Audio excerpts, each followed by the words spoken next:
Hello everyone. तो कैसे हैं आप लोग? उम्मीद है आप लोग काफ़ी अच्छे होंगे। तो स्वागत है आपका हमारे यूट्यूब चैनल पर। सो फ्रेंड्स, आज हम आ चुके हैं एक और नए वीडियो से, जिसमें आज हम पढ़ने वाले हैं लेसन नंबर 2, पारिस्थितिक तंत्र, अवधारणा, संरचना, पिरामिड और अनुक्रमांक। तो ठीक है, तो आज हम पढ़ने वाले बीए प्रोग्राम का फर्स्ट, ये बीए प्रोग्राम, बीए ऑनर्स और बीकॉम तीनों क्लासेस के लिए होने वाला है। ईवीएस का सब्जेक्ट है पर्यावरण विज्ञान।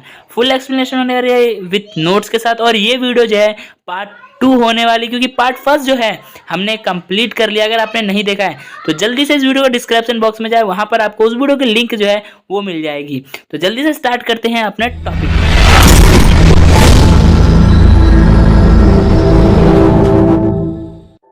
सो फ्रेंड, जैसा कि आप लोगों को पता है कि आज इस वीडियो में हम लोग पढ़ने वाले हैं पारिस्थितिक परितंत्र या फिर पारिस्थितिक पिरामिड। ठीक है, देखो इस वीडियो में हम इस टॉपिक से स्टार्ट करने वाले, लेकिन इससे पहले के जो टॉपिक्स हैं ये सारे टॉपिक्स मैंने पार्ट 1 में करा दिए हैं। तो अगर आपने पार्ट 1 नहीं देखा, जल्दी से पार्ट 1 देख के आइए उसके, ताकि आप लोगों को ये सारे टॉपिक जो है समझ में आ जाए। आज हम यहाँ से पढ़ने वाले हैं, इसके पीछे का मैं कुछ भी नहीं बताऊँगा।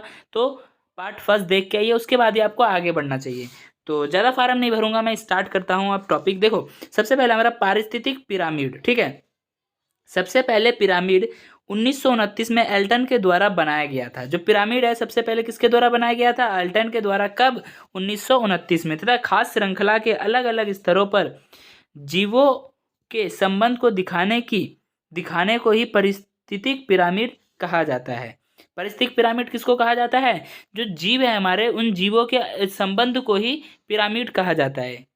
उन जीवों के एक दूसरे के संबंध को ही पिरामिड या पारिस्थितिक पिरामिड कहा जाता है। ठीक है, निचले स्तर पर उत्पादक होते हैं, जैसे कि मैंने बताया था पार्ट फर्स्ट में, मैंने बता दिया था। निचले स्तर पे क्या होते हैं? हमारे उत्पादक होते हैं। दूसरे उस स्तर पे कौन था? द्वितीय उपभोक्ता। और तीसरे पे क्या होते हैं? हमारे तृतीयक उपभोक्ता। ठीक है, ऊपर उपभोक्ता होते हैं। परितंत्र को एल्टन पिरामिड भी कहा जाता है। ठीक है, तो निचले स्तर पे क्या होता है? उत्पादक होते हैं, और ऊपर उपभोक्ता होते हैं। जो ऊपर होते हैं वो कौन होते हैं? उपभोक्ता होते हैं। और जो हमारा परिस्थितिक परितंत्र है या परितंत्र है, इसको हम लोग क्या कहते हैं? एल्टन पिरामिड भी कहते हैं। जैसे परितंत्र पिरामिड है, पारिस्थितिक पिरामिड है, लेकिन इसको हम एल्टन पिरामिड के नाम से भी जानते हैं, क्योंकि पिरामिड की खोज किसने की थी? एल्टन ने की थी। कब की थी? 1929 में। समझ में आया?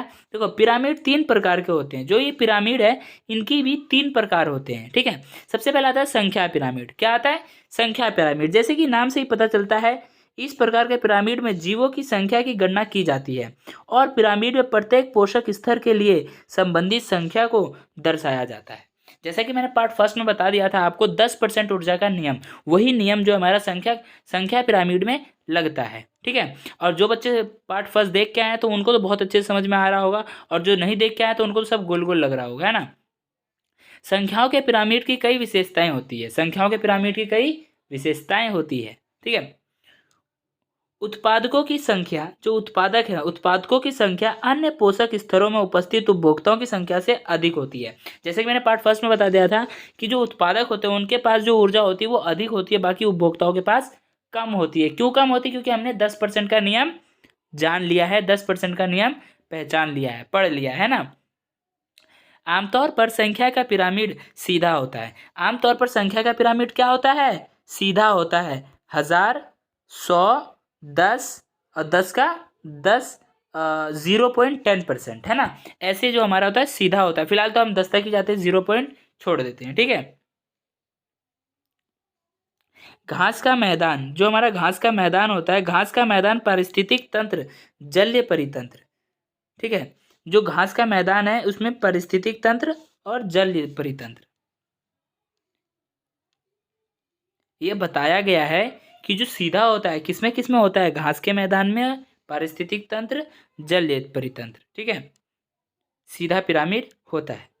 जब हम किसी पिरामिड में नीचे से ऊपर की ओर जाते हैं, जब हम किसी पिरामिड में, जैसे ये पिरामिड है, नीचे से ऊपर की ओर जाएंगे। मैं कलर एक बार चेंज कर लेता हूँ इसका। हाँ, जैसे जैसे कि मान लो ये पिरामिड है, ठीक है, नीचे से ऊपर की ओर जाएंगे तो ये क्या होगा? ये प्रत्येक पोषक स्तर में व्यक्ति की संख्या घट जाती है। प्रत्येक पोषक स्तर में क्या होता है? उसकी ऊर्जा की संख्या घटती चली जाती है। जैसे कि हमने पार्ट फर्स्ट में पढ़ लिया था, 10% का नियम। अगर उत्पादक के पास अगर 1000% ऊर्जा है ठीक है, 1000% ऊर्जा है, द्वितीयक उपभोक्ता उसको उत्पादक को खा लेता है, तो उसके पास कितनी परसेंट जाती है? ओनली 10%। तो कितनी परसेंट चलेगी? 100%। जब 100% यानी कि जब द्वितीयक उपभोक्ता को तृतीयक उपभोक्ता खा लेता है तो उसके पास कितनी ऊर्जा जाती है? ओनली ऑन 10%, जिसे हम 10% के नियम के नाम से भी जानते हैं। समझ में आ रहा है? अब समझ में आ रहा होगा, मुझे क्लियर है। ठीक है, बायोमास। बायोमास क्या होता है? बायोमास का एक शब्द और है जिसको हम जीव भार कहते हैं, यानी जीव का वजन, है ना। किसी भी समय पारिस्थितिक तंत्र के प्रत्येक पोषक स्तर पर मौजूद जानवरों और पौधों का कुल सूखा वजन या कुल जैविक भार को दर्शाता है। संख्याओं के पिरामिड की तरह यह सीधा या उल्टा हो सकता है। संख्याओं के पिरामिड की तरह ही ये सीधा या उल्टा हो सकता है। ठीक है, जंगल और चरगाह पारिस्थितिक तंत्र के मामले में यह सीधा होता है। किसके किसके मामले में? जंगल या फिर चरगाह जो पारिस्थितिक तंत्र होता है उसके मामले में सीधा होता है। ठीक है, तालाब पारिस्थितिक तंत्र के मामले में उल्टा पिरामिड होता है। यानी कि देखो, ये जो है हमारा जंगल और चरगाह के लिए क्या है? सीधा पिरामिड काम करेगा। लेकिन जब हम जल की बात करते हैं, जल पारिस्थितिक तंत्र की, तो वहाँ पे हमारा उल्टा पिरामिड काम करता है। कौन सा पिरामिड काम करता है? उल्टा पिरामिड करता है। क्यों? देखो, सबसे नीचे क्या आ जाते हैं? छोटी मछलियाँ आएंगी। छोटी मछलियाँ क्या करेंगी? छोटा कम भोजन लेंगी, तो कम भोजन से कम ऊर्जा। ठीक है, उससे जो बड़ी मछलियाँ हैं वो क्या करेंगी? छोटी मछलियों खाएंगी, जाहिर सी बात है बड़ी हैं तो थोड़ा ज़्यादा खाएंगी, तो जो वो क्या करेंगी? जैसे तो छोटी मछली ने कितने छोटे, देखो छोटी मछली जो है वो क्या खाएगी? 4 दाने खाएगी। जो बड़ी मछली है वो क्या करेगी? वो 8 दाने खा लेगी। कितने खा लेगी? 8 खा लेगी। तो छोटी मछली के मुकाबले ज़्यादा ऊर्जा किस में है? उससे बड़ी मछली में। अब जो उससे भी बड़ी मछली से वेल वगैरह हो गई, उनके अंदर उन्होंने क्या करते हैं? वो तो एक साथ कुंटलों खा जाती हैं। तो एक साथ हम कुंटल का हिसाब नहीं लगाते, हम लगाते हैं सीधा 4 खाया किसने? छोटी मछली ने। 8 खा लिया उसने। 4 उसने खा लिया, 8 खा लिया उसने। तो क्या हो गया? ज़्यादा ऊर्जा चले उसके पास चलेगी। अब देखो, जो बीच वाली मछली उसने 8 खाया, लेकिन जो बड़ी मछलियाँ वो क्या खाएंगी? वो 16 खा लेंगी या 10 खा लेंगी। ठीक है, तो क्या हो गया? अधिक ऊर्जा किसके पास चली गई? सबसे बड़ी मछली के पास चली गई। तो इसी तरीके से जो हमारा जलीय परितंत्र या जलीय पारिस्थितिक पिरामिड होता है वो हमारा क्या होता है? उल्टा बनता है। और जंगल और चरगाह के लिए पारिस्थितिक तंत्र सीधा बनता है। समझ में आया? नहीं समझ में आया? आ जाएगा, एक बार और देखो। देखो, एक बार मैं पहले चलता हूँ ब्लैंक पेज पे। ठीक है, एकदम वाइट पेज। देखो, ये होता है हमारा जंगल या चरगाह के लिए। ठीक है, और ये होता है हमारा उसके लिए, क्या इसके लिए? जल्य के लिए। ठीक है, मैं लिख देता हूँ यहाँ पे जल्य। ठीक है, समझ में आ रहा है? नहीं आ रहा, कोई बात नहीं। और ये हमारा आता है जंगल के लिए। ठीक है, किसके लिए? जंगल के लिए। देखो, यहाँ पे मेरे पास लिखने के लिए कुछ है नहीं यार, मैं फ़ोन से रिकॉर्ड करता हूँ तो थोड़ी प्रॉब्लम होती है मुझे भी। चलो कोई नहीं, आपको समझाना है बस मेरे को। ठीक है, पहले मैं पहले बताता हूँ आपको जंगल का। ठीक है, ये जंगल लिखा है मैंने। सबसे पहले होता है हमारा उत्पादक, उसके बाद होता है उपभोक्ता। इसके ऊपर क्या होते हैं? द्वितीयक उपभोक्ता, और ये होता है हमारे तृतीयक उपभोक्ता। ठीक है, देखो, उत्पादक है। उत्पादक ने सूर्य की किरणों से क्या किया? भोजन प्राप्त किया, ऊर्जा प्राप्त करके इसके पास कितनी कैलोरी, कितनी ऊर्जा आ गई? इसके पास आ गई मान लो 1000% ऊर्जा या 100 ऊर्जा आ गई इसके पास। ठीक है, उसके बाद इसको किसने खा लिया? उत्पादक को कौन खा गया? द्वितीयक उपभोक्ता। इसके पास कितनी चली गई? 50। ठीक है, अब देखो, अब द्वितीयक को कौन खा जाएगा? तृतीयक खा जाएगा। तृतीयक के पास कितनी जाएगी? 25। तो ये क्या हुआ? जंगल परिस्थितिक तंत्र के लिए क्या हुआ? ये माइनस हुआ। जो ऊर्जा है क्या हुई? माइनस हुई। जो बायोमास है वो क्या? घटा। ठीक है, समझ में आया? अब जल की बात करते हैं, तो जल में भी 3 भाग बांट लेते हैं। ठीक है, सबसे पहले आता है हमारे सबसे छोटी मछलियाँ। ठीक है, छोटी मछलियाँ क्या करेंगी? 4 दाने को खा लेंगी। ठीक है, सबसे छोटी मछलियाँ, जो प्रथम मछली है ये 4 दाना खा लेगी। अब जो द्वितीय मछली है ये कितने दाने खा लेगी? 8 दाने खा लेगी। तो देखो, इसके मुकाबले में इसके पास ज़्यादा ऊर्जा है ना। सबसे ज़्यादा ऊर्जा किसके पास है? सबसे ज़्यादा ऊर्जा इसके पास है अभी। ठीक है, इसके मुकाबले में इसके पास ज़्यादा ऊर्जा है। ठीक है, उसके बाद अब जो तृतीयक है ये ज़्यादा बड़ी मछली है तो ये ज़्यादा भोजन भी खाएगी। ये क्या करी? 20 खा ली। तो अब इसके मुकाबले में इसके पास ऊर्जा क्या है? ज़्यादा है ना। तो इसी तरीके जो जलीय परितंत्र होता है हमारा, जलीय पारिस्थितिक तंत्र होता है, उसमें हमारी ऊर्जा जो है ऊपर यानी बढ़ती है, और जो हमारी ये चरगाह और जंगल के लिए होता है उसमें ऊर्जा घटती है। समझ में आया? बिल्कुल समझ में आ गया। अब हम बढ़ते हैं अपना नेक्स्ट पॉइंट हमारा ऊर्जा का पिरामिड। क्या है? ऊर्जा का पिरामिड। जो हमारा दूसरा था, ये दूसरा हमने कंप्लीट कर लिया है। उल्टा पिरामिड होता है किसमें? तालाब परितंत्र या फिर जल परितंत्र। ठीक है, तालाब में भी मछली वछली आती है यार, मैंने जल बोला और इसमें तालाब है तो उतना फर्क नहीं पड़ता, बस आपको समझ में आना चाहिए। ठीक है, पूरी मेहनत से समझो यार, समझ में आ जाएगा ना, बहुत मजा आएगा, कुछ हार्ड नहीं है। कई कई बच्चे तो इसको एकदम ईजिली पढ़ते हैं, बहुत मजा आता है। ठीक है, अब देख रहे थे ऊर्जा का पिरामिड। ऊर्जा पिरामिड हमेशा सीधा बनता है। ऊर्जा का जो पिरामिड है ये हमेशा सीधा बनता है तथा एक स्तर से दूसरे स्तर में ऊर्जा का पहुंचना ऊर्जा पिरामिड द्वारा दिखाया जाता है। एक स्तर से दूसरे स्तर में जाना ही ऊर्जा पिरामिड द्वारा दिखाया जाता है। सबसे ज्यादा ऊर्जा उत्पादकों के पास होती है। सबसे ज्यादा ऊर्जा किसके पास होती है? उत्पादकों के पास होती है। ये हमारे किस परितंत्र में आ गया? वही हमारा उपभोक्ता, अपघटक और उत्पादक वाला, पर घूम घूम के वही चीज़ें हमको बस पढ़ने को मिल रही हैं। ठीक है, तो पार्ट फर्स्ट देखना भी बहुत ज़रूरी है आप लोग, क्योंकि मैंने पार्ट फर्स्ट में ही बहुत सारी चीज़ें क्लियर कर दी हैं। ठीक है, एक स्तर से दूसरे स्तर में केवल 10% ऊर्जा ही पहुंचती है। ये हमने पार्ट फर्स्ट में पढ़ लिया है, 10% का नियम। यदि उत्पादक 1000 किलो कैलोरी ऊर्जा उत्पन्न करता है तो प्राथमिक उपभोक्ताओं को 100 किलो कैलोरी प्राप्त होती है। ठीक है, तो देखो उत्पादक है हमारा, उत्पादक कौन होता है? पेड़ पौधे शैवाल उत्पादक है हमारे, सूर्य की रोशनी सीधा भोजन बनाए, उनके पास कितनी कैलोरी ऊर्जा आ गई? 1000। ठीक है, अब पेड़ पौधे को कौन खा जाएगा? हमारे प्राथमिक उपभोक्ता खा जाएंगे, उनके पास कितनी ऊर्जा चली गई? 100 किलो कैलोरी। ठीक है, उसके बाद अब प्राथमिक को कौन खा जाएगा? हमारे द्वितीयक उपभोक्ता खा जाएंगे, उनके पास कितनी चली जाएगी? 10 किलो कैलोरी। 10% का नियम है, 10 किलो कैलोरी चली गई। ठीक है, 10% किलो कैलोरी मिलेगी और केवल 1% किलो कैलोरी ही तृतीय स्तर के उपभोक्ताओं तक पहुंचेगी।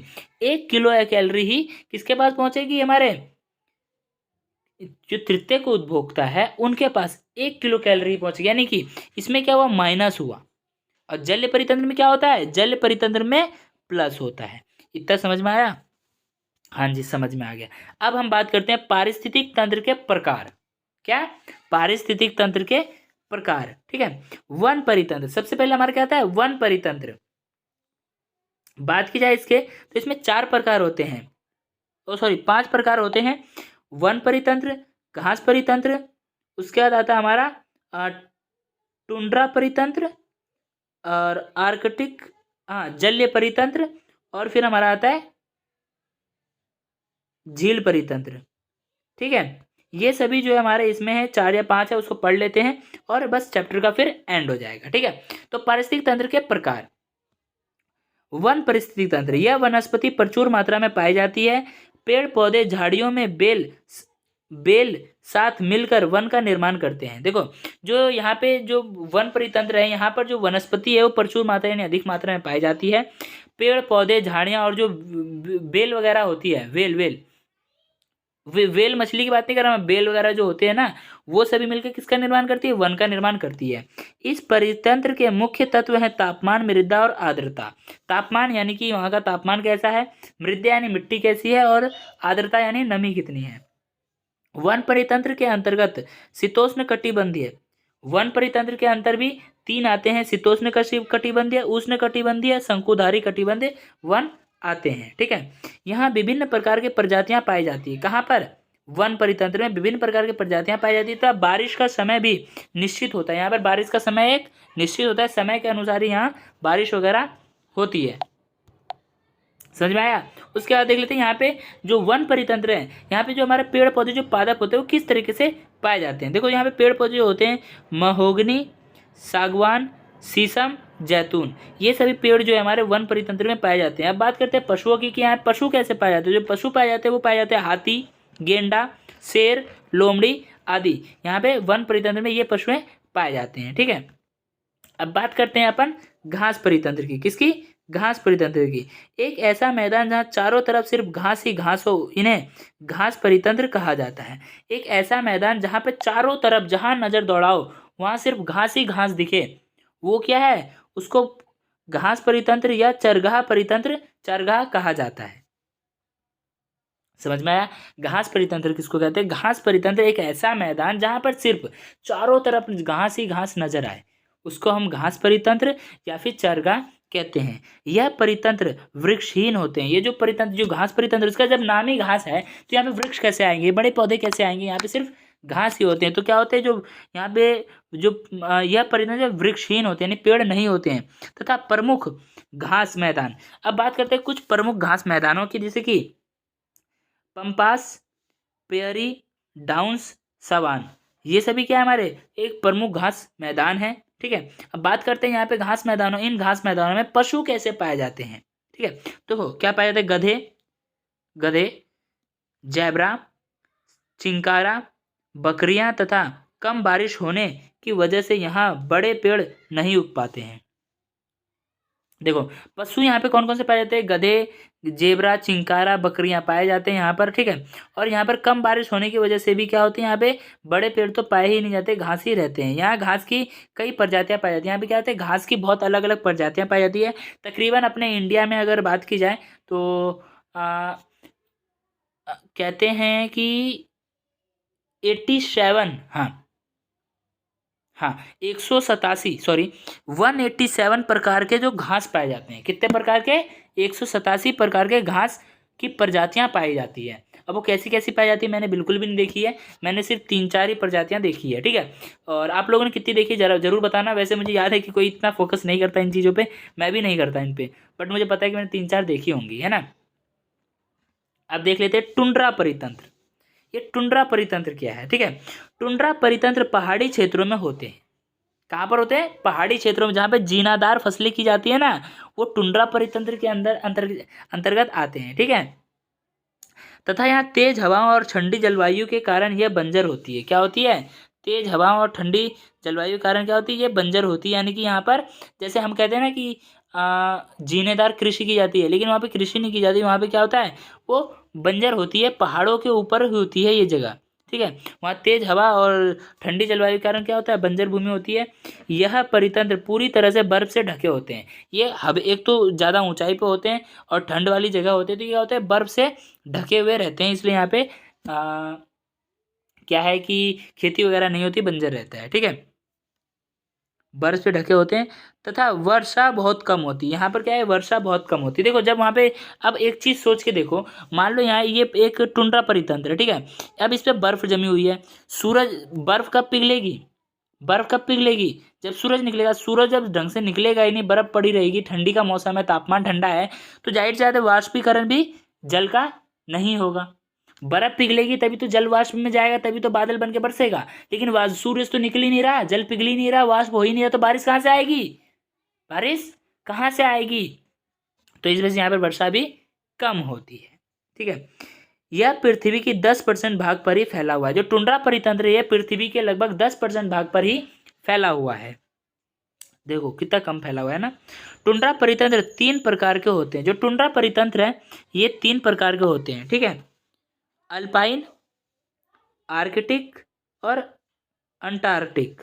इस परितंत्र में सूर्य के प्रकाश की कमी होती है। इस परितंत्र में क्या होता है, सूर्य के प्रकाश की कमी होती है, जैसे कि मैंने अभी बताया। यह परितंत्र अलास्का, ग्रीनलैंड, आइसलैंड, रूस, उत्तरी कनाडा, अर्जेनिया में यह परितंत्र पाए जाते हैं।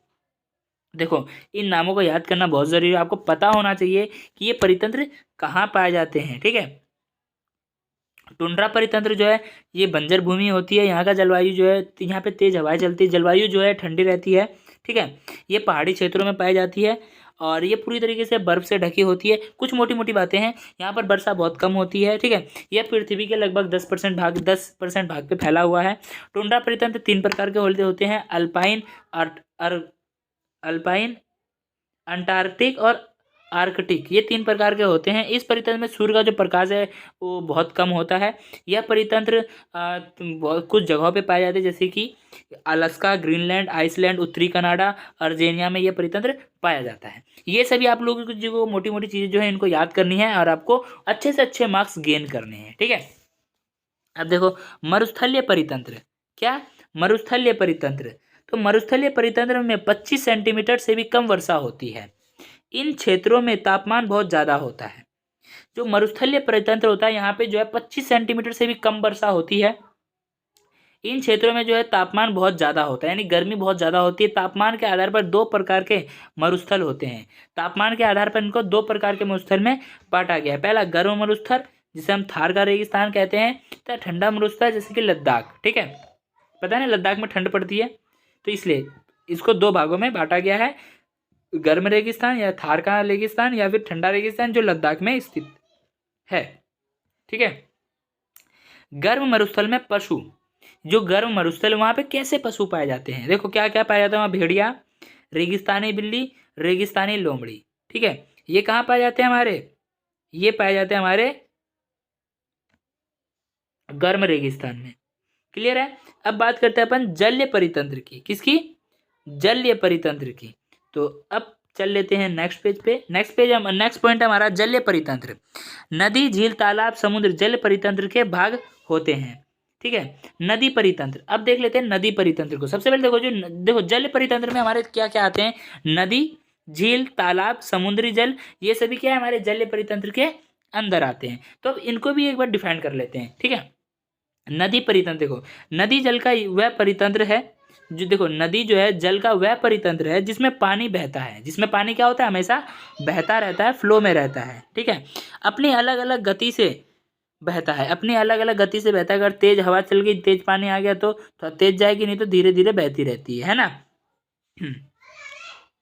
नदी में साल भर पानी बहता रहता है, जो हमारा नदी है उसमें सालों साल पानी बहता रहता है। ठीक है, अब बात करते हैं तालाब परितंत्र की। ठीक है, भारत के लगभग हर गांव में छोटे बड़े तालाब पाए जाते हैं। ठीक है, क्या, हर गांव में, अगर भारत के अगर गांव की बात की यहाँ पे लोग क्या करें, सिंचाई के लिए इनका उपयोग करते हैं, तो हर गांव में आपको छोटे बड़े तालाब तो देखने को मिल ही जाएंगे। ठीक है, तालाब के अंदर पानी जो है वो ठहरा हुआ रहता है, क्योंकि वो एक गड्ढा जैसा खोद के उस पर बनाया जाता है। ठीक है, गड्ढा जैसा खोद के उसमें बनाया जाता है इसको। ठीक है, अब बात करते हैं अपन झील परितंत्र की। झील परितंत्र, ठीक है, यह एक बड़ा रूप होता है तालाब का। यह क्या होता है, एक बड़ा रूप होता है तालाब का, जो कि एक फ्लो में रहता है, यानी कि बहता रहता है और ये झरनों से गिरता है। ठीक है, ज़्यादातर झील हिमालय व सतलुज, गंगा, ब्रह्मपुत्र के मैदानों से बहती है। जो ज़्यादा झीलें हैं जो पहाड़ों से निकलती हैं, हिमालय से निकलती है, सतलुज गंगा जो है गंगा से, सतलुज नदी से, गंगा से, ब्राह्मण के मैदान, ब्रह्मपुत्र के मैदानों से बहती हुई निकलती है, कौन, झील। ठीक है, अब बात करते हैं सबसे बड़े हम समुद्रीय परितंत्र, यानी कि इन सब का पापा। इन सब का पापा कौन है, नदी परितंत्र, तालाब परितंत्र, झील परितंत्र का पापा कौन है, समुद्री परितंत्र। ठीक है, देखो समुद्र बहुत बड़ा होता है, समुद्र जो है बहुत बड़ा होता है, इसमें खारा पानी पाया जाता है। इसमें क्या पाया जाता है, खारा पानी पाया जाता है, जो कि मानव योग तो बिल्कुल भी नहीं है, मानव के लायक, मानव के उपयोग योग बिल्कुल नहीं है, पीने के योग तो नहीं, नमक इसी से बनता है। ठीक है, भारत के समुद्री परितंत्र हिंद महासागर, अरब महासागर, जो बंगाल की खाड़ी में स्थित है। क्या है, बंगाल की खाड़ी में स्थित है। देखो समुद्री परितंत्र जो है ये बहुत बड़ा होता है, इसमें खारा पानी पाया जाता है। भारत के समुद्री परितंत्र, भारत में कुछ समुद्री परितंत्र है जो कि हिंद महासागर है और अरब महासागर है, जो कि बंगाल की खाड़ी में स्थित है। समझ में आया। तो मुझे पूरी उम्मीद है कि आप लोगों को इस पूरा चैप्टर समझ में आया होगा। आज जो हमने पढ़ा यहाँ से पारिस्थितिक परितंत्र यानी पारिस्थितिक पिरामिड, यहाँ से हमने सारी चीज़ें अच्छे से पढ़ ली है। मैंने पूरी कोशिश की अपने तरफ से बेस्ट दूँ। और हाँ, अगर आप लोगों को वीडियो अच्छी लगी तो वीडियो को एक लाइक करें, अपने यार दोस्तों में शेयर करें, और अगर कोई भी डाउट हो, कोई प्रॉब्लम, तो इस वीडियो कमेंट बॉक्स में जाकर कमेंट करें। और हाँ, ध्यान से चैनल को सब्सक्राइब करें, बेल आइकन को ऑन कर लें। और हाँ, अगर आप लोगों को वीडियो समझ में आ गई तो बहुत अच्छी बात है, अगर नहीं आई तो 1 से 2 बार और देखो। मुझे पूरी उम्मीद है कि आप लोगों को वीडियो समझ में आ जाएगा। एंड हाँ, आप लोगों के पेपर काफ़ी ज़्यादा पास आ चुके हैं, तो पेपर में के लिए भी बहुत अच्छे हैं। एंड पूरे एकदम सिंपल लैंग्वेज में नोट्स लिखे गए, जो कि मैंने खुद बनाए हैं, तो आप लोगों को ज़्यादा बुक पढ़ने की ज़रूरत नहीं है। ठीक है, क्योंकि बुक में क्या है कि बहुत बड़ा चैप्टर है, उसमें आप पढ़ोगे तो कंफ्यूज हो जाओगे। अगर आप लोगों को लगता है कि मेरे पास टाइम है तो आप लोग बेशक उसे पढ़ सकते हैं। ठीक है, तो मैं और थोड़ी सी बात कहना चाहूँगा, अगर आप लोगों ने चैनल को सब्सक्राइब कर दिया है तो बेल आइकन को भी प्रेस करता है कि जितनी भी आने वाली न्यू अपडेट्स हैं, जितनी भी आने वाली न्यू वीडियोज़ हैं, उन सभी की नोटिफिकेशन आपको मिल जाए। क्योंकि अभी तो हम पार्ट 2 पढ़ रहे हैं, पार्ट 3 भी हमारी आ रही है। ठीक है, तो मिलते हैं नेक्स्ट वीडियो में। Bye bye, thanks for watching this video.